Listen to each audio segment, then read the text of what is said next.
নবীজি বলছেন একদিন সাহাবীদের মজমায় একদিকে তাকাইয়া বলছেন যুদ্ধের জন্য ফান্ড কালেকশন করতেছে, দান। আল্লাহর নবী বলেন এদিক থেকে আছো কে? যুদ্ধের জন্য দান করবা। ওসমান বললেন দাঁড়ায়া 100 উট আল্লাহর রাস্তায় দান করলাম। আল্লাহর নবী এদিক দিয়ে হাত বাড়ায় বলছে এদিকে আছো কে? আল্লাহর রাস্তায় দান করবা। ওসমান ওই দিক দিয়ে ঘুরে আইসে এনে আইয়া দাঁড়াইয়া কয় 100 উট আল্লাহর রাস্তায় দান করলাম। 200 হইল। মাঝ বরাবর হাত দেখাইয়া নবী বলছে এদিকে কে আছো? আল্লাহর রাস্তায় যুদ্ধের জন্য দান করবা। ওসমান এখানে এসে বলছে আল্লাহর রাস্তায় আরো 100 উট আল্লাহর রাস্তায় দান করলাম।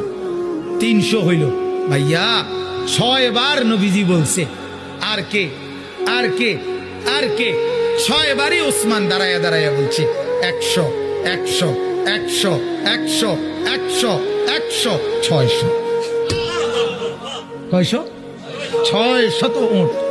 এবার আল্লাহর নবী হাসি দিছে আর ওসমান দাঁড়াই আবার বলছে ইয়া রাসূলুল্লাহ 100 ঘোড়াও আল্লাহর রাস্তায় দান করলাম।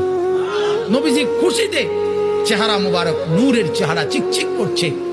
হযরত ওসমান বলছে ইয়া রাসূলুল্লাহ একটু অপেক্ষা করেন, আমার দান করা শেষ হয় নাই, আমি ঘরের থেকে একটু আইতে আছি। হযরত ওসমান ঘরে গেছেন, রুমাল বিছিয়ে দিয়া বিবিকে বললেন স্বর্ণ গহনা অলংকার যা আছে সব দাও। স্ত্রী বললেন কেন? বড় কোনো পার্টি, উনি ব্যবসায়ী ছিলেন তো, বড় কোনো মহাজন বড় লেনদেন মানে বড় পুঁজি খাটাইতেছেন নাকি?